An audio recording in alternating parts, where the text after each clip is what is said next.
supérieur démarre le 27 août prochain avec les épreuves orales, les dates des épreuves écrites et pratiques dans une poignée de minutes. Au Nigeria, de plus en plus, les jeunes se lancent dans l'agriculture, un secteur porteur dans un pays qui compte près de 180 millions d'habitants. Bonsoir et bienvenue dans le 19h. Fini l'anxiété chez les candidats au brevet de technicien supérieur. Ces étudiants vont affronter les différentes épreuves à partir du 27 août prochain. L'information a été donnée par le ministère de l'Enseignement supérieur et de la Recherche scientifique. Les examens du BTS prévus du 16 juillet au 4 août avaient été reportés par la tutelle. Fini l'expectative pour les candidats au brevet de technicien supérieur. Le calendrier de composition est désormais connu. Il a été rendu public ce lundi par le ministère de l'Enseignement supérieur et de la Recherche scientifique. Ainsi, les épreuves orales sont prévues se tenir du lundi 27 août au samedi 1er septembre 2018. L'écrit du lundi 3 au samedi 8 septembre. Quant aux épreuves pratiques, elles démarrent le lundi 10 septembre pour prendre fin 2 semaines plus tard, soit le samedi 28 septembre. La proclamation des résultats se fera le jeudi 25 octobre. Initialement prévues du 16 juillet au 4 août, les épreuves du BTS avaient été reportées sine die. L'annonce du calendrier sonne comme une délivrance pour les milliers de candidats. Et les candidats au baccalauréat, eux, seront fixés sur leur sort demain. Cette année, 256 476 candidats étaient annoncés au baccalauréat contre 242 910 candidats. En 2017, le taux de réussite était alors de 44,97%. Les apprenants de l'Institut de formation et d'éducation féminine, eux, connaissent leurs résultats depuis ce matin. Sur 590 candidats inscrits, 501 sont déclarés admis, soit une progression de 5,43%. Les examens de fin d'année s'étaient déroulés du 18 au 22 juin dernier pour ces personnes. Le reportage de Paraga Sorokoni. Ils étaient au nombre de 590 à prendre part aux examens de fin d'année des institutions de formation et d'éducation féminine IFEF du 18 au 22 juin dernier. Parmi eux, 501 ont été déclarés admis après la délibération du jury. Les candidats, on peut le dire, ont été à la hauteur des épreuves, surtout dans leurs spécialités respectives, ce qui a permis d'enregistrer un taux de réussite global de 84,91%. Selon la tutelle, les résultats cette année sont en progression, 5,43% de plus qu'en 2017. Occasion pour elle de féliciter les admis et encourager les femmes et les jeunes filles à rejoindre les institutions de formation et d'éducation féminine IFEF. Madame la ministre de la Femme, de la Famille et de l'Enfant, professeur Ramatali Bakayoko, félicite tous les acteurs pour le bon déroulement de cet examen des IFEF et encourage surtout les femmes à s'inscrire dans les institutions de formation et d'éducation de la femme pour qu'elles puissent bénéficier d'une formation qualifiante, formation pouvant leur permettre non seulement de se prendre en charge et de relever le défi de l'autonomisation de la femme, mais surtout de contribuer au développement de la Côte d'Ivoire. Les résultats des examens de fin d'année des institutions de formation et d'éducation féminine sont disponibles dans les différents centres de composition et dans le rôle de la direction de la promotion et de l'autonomisation de la femme située au 17e étage de la Tour E dans la commune du Plateau. Les troubles de la vision peuvent être une entrave à la poursuite des études. Il faut donc y remédier avant que cela ne soit trop tard. La cataracte est plus fréquente. Cette maladie de la vision se révèle le plus souvent à partir de 60 ans, mais elle n'est pas rare à partir de 50 ans et peut même survenir dès l'âge de 40 ans. Si vous sentez une baisse progressive de la vue, trouble de la vision, des couleurs, gêne face à la lumière vive, il faut vite consulter un ophtalmologue. Mais tout le monde n'a pas les moyens de le faire, d'où une consultation ophtalmologique gratuite initiée par le Forum de la société civile africaine. La cataracte est une maladie d'opacification du cristallin gênant ainsi le passage de la lumière. Selon l'Organisation mondiale de la santé, elle est la première cause de cécité chez des personnes âgées dans le monde avec un taux de 48%, soit 18 millions de personnes atteintes de la maladie. Afin de lutter contre la cataracte et autres maladies liées à l'œil, le Forum de la société civile africaine a organisé une caravane de consultation gratuite des yeux et la distribution de 10 000 paires de lunettes aux populations de Makori. Si on vit mal, on ne pourra pas construire, on ne pourra pas développer Makori. Je pense que le bien-être nous permet de pouvoir développer Makori pour que Makori soit réellement la première commune, la plus émergente de la Côte d'Ivoire. Des consultations qui amènent les populations à connaître leur statut. De l'homme, je ne vois pas. Je vois flou même. En tout cas, ça me fatigue. Donc, quand cette occasion est arrivée, je voulais lui dire merci pour cela. Bon, en ce moment, on constate une opacification. Une opacification déjà au niveau de l'œil gauche. On va voir également au niveau de l'œil droit. Les opacifications sont généralement des symptômes qui nous indiquent un cas ou une suspicion de cataracte. Cette caravane de consultation gratuite des yeux se déroule du 21 au 28 juillet 2018 dans tous les quartiers de la commune de Makori. L'expression culturelle, la créativité et le savoir-faire des acteurs et professionnels de l'artisanat en Côte d'Ivoire n'est pas à démontrer.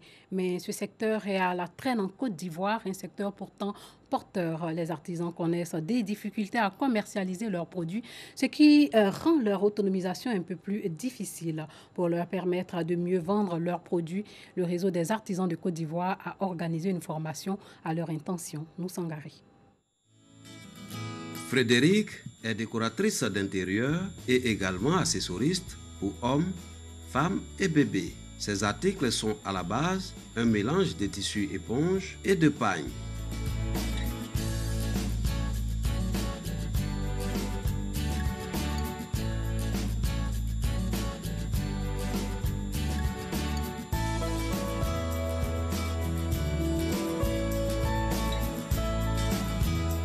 Ces deux activités, elle les exerce depuis une dizaine d'années avec les mêmes techniques de vente. Je n'aime pas trop Facebook. Moi, c'est plutôt le bouche à l'oreille parce que je vise beaucoup sur la qualité de ma marchandise. Et une fois que quelqu'un a acheté une marchandise qui est bien faite, automatiquement, surtout quand la personne cherche un cadeau, va chercher à savoir qui a fait cela. Élargir son portefeuille client par d'autres techniques de communication et de vente, c'est l'objectif de cette formation initiée par le réseau des artisans de Côte d'Ivoire, RACI. Au menu de cette formation, le branding et le marketing. Les artisans en ont besoin, comme tout commerce, de faire valoriser leur production. Souvent, ils n'ont pas la meilleure plateforme, ils n'ont pas la meilleure façon de présenter et ils sont souvent exposés aux problèmes de copie, à toutes sortes de problèmes. Donc on se dit que les accompagner dans ce genre de formation, ce ne peut que les aider dans la commercialisation, dans la valorisation de leur production. Je me sens grandie parce que je pense que j'ai pu acquérir toutes les notions en termes de branding pour pouvoir mieux promouvoir ma marque et puis mieux satisfaire ma clientèle. Cette formation a également servi de cadre aux participants pour faire valoir leurs produits artisanaux. Deux écrivains et une artiste chanteuse ont présenté chacun une œuvre littéraire qui les a le plus marqués lors d'une conférence débat. L'idée, donner le goût de la lecture aux plus jeunes. Ces ouvrages évoquent aussi la liberté collant au thème la littérature comme source d'inspiration démocratique. Une initiative de la Fondation Friedrich Ebert. 3 invités spéciaux évoluant dans 3 corps de métiers différents pour cette édition du trio littéraire, notamment un journaliste, un diplomate et une artiste chanteuse. Il s'agit de Vénance Conan, directeur général de Fraternité Matin, Jean-François Valette, ambassadeur de l'Union européenne en Côte d'Ivoire, et Natacha Sonlou, dite Nash, artiste chanteuse. Pendant 2 heures, chaque invité a pu passer au peigne fin l'œuvre littéraire qui l'a le plus marqué. C'est un livre qui m'a marqué parce que c'est un hymne à la liberté. J'ai découvert quand j'étais adolescent. adolescents, on rêve tous de liberté. Ça prenait un refus d'un certain mode de vie.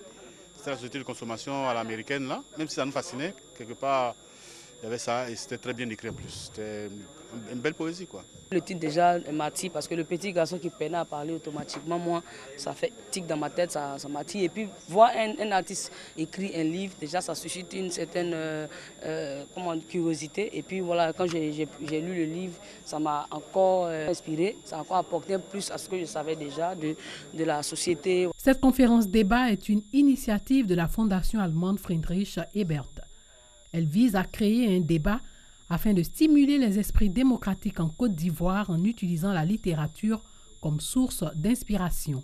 On a voulu parler des grandes lignes, des valeurs d'une société. On a voulu inviter les Ivoiriennes à lire plus les auteurs africains.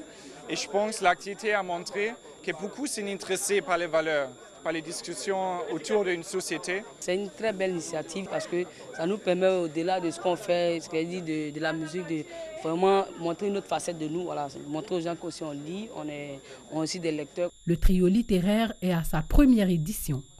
La Fondation Friedrich Ebert entend la pérenniser afin d'inciter les jeunes à se former au travers des livres. La 7e conférence du traité d'amitié et de coopération entre la Côte d'Ivoire et le Burkina Faso s'est ouverte aujourd'hui même à Yamoussoukro. Une rencontre co-présidée par les deux chefs d'État pendant 5 jours. Les deux pays vont plancher sur plusieurs sujets liés à l'énergie, à l'hydrocarbure, au commerce, au développement des infrastructures routières, à la jeunesse et l'emploi, sans oublier la mise en place des fonds en faveur de la jeunesse et à la femme. La Guinée a remporté la finale du tournoi international de basketball sur un score de 77-34 lors de la première édition du dit tournoi. La compétition s'est déroulée au Palais des Sports de Trècheville. 6 équipes de basketball de la sous-région ont participé à ce tournoi. La Côte d'Ivoire avec 2 équipes, le Ghana, le Bénin, la Guinée et le Burkina Faso. Salif Ouattara. Le Ghana, le Bénin, le Burkina Faso, la Guinée et la Côte d'Ivoire autour de la balle au panier pour célébrer ensemble l'esprit d'unité à travers le tournoi international de basketball d'Abidjan. Compétition destinée aux moins de 16 ans. Une initiative saluée par le parrain de la compétition, le secrétaire d'État chargé du budget et du portefeuille de l'État, Moussa Sanogo, qui a assisté à la finale qui opposait l'équipe de la Côte d'Ivoire à celle de la Guinée. Sur les 4 cartons prévus, il n'a fallu que 2 à la jeune équipe guinéenne pour s'imposer 41-19, puis 77-34 après les 2 cartons restants. Le score est sans appel. Le secrétaire d'État Moussa Sanogo a tenu à saluer l'esprit de convivialité qui a prévalu pendant ces 4 jours de compétition au Palais des Sports de Trècheville. Je pense que c'est une très belle compétition.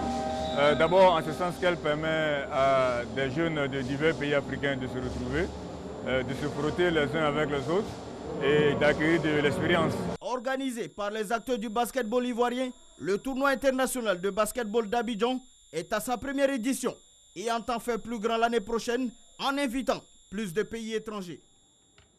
Hors de chez nous au Mali, un djihadiste et un soldat ont été tués dans une embuscade tendue par des islamistes à l'armée. L'armée malienne a perdu un soldat dans cette embuscade.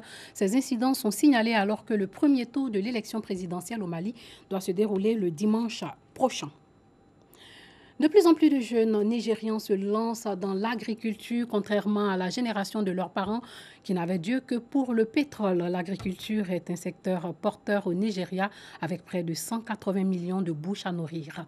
Le récit de Paragasso Rokoni. Après un début de carrière à Washington, CI a tout abandonné en 2015 pour revenir sur la terre de ses parents dans le sud-ouest du Nigeria. L'ingénieur de 34 ans a troqué le costume cravate contre un jean et une casquette pour cultiver du manioc, un aliment très populaire au Nigeria. À chaque fois que j'échange sur l'agriculture, j'apprends tellement de choses dont je n'avais pas la moindre idée auparavant. C'est excitant. Si je travaillais aux États-Unis, ce serait confortable, mais ça se limiterait à se présenter au boulot tous les jours et à exécuter des tâches. Riches héritiers ou banquiers d'affaires, les Nigérians surdiplômés sont de plus en plus nombreux à se tourner vers l'agriculture dans un pays où la plupart des jeunes quittent la campagne pour tenter leur chance dans les grandes villes. C'est aussi le pari qu'a fait Peter. Depuis 2 ans, ce jeune Nigérien développe de nouvelles variétés de patates douces en aéroponie grâce à un ingénieux système d'arrosage hors sol. Plus personne ne veut faire de l'agriculture à l'ancienne, sous le soleil brûlant, avec la sueur et les efforts que ça suppose. En combinant la récolte des données, la technologie et l'automatisation, ça devient plus attractif. Ces jeunes en sont persuadés. L'avenir du Nigeria passera par des investissements massifs dans l'agriculture, un secteur longtemps négligé où il y a des millions de dollars à gagner et autant d'emplois à créer. Mais les défis sont nombreux. Dans un pays avec une main-d'œuvre peu qualifiée où l'électricité fonctionne par intermittence. Ce n'est pas aussi simple que planter un bâton ou une graine dans la terre. Il faut comprendre comment cultiver dans cet environnement et avec nos méthodes, nous devons faire face à de nombreux obstacles. Malgré les difficultés, CI ne s'est pas découragé. Il prévoit de quadrupler sa production dès l'an prochain en cultivant près de 2000 hectares. Son objectif, fabriquer de la farine de manioc pour pouvoir l'exporter à l'étranger. Fin de ce journal, portez-vous bien.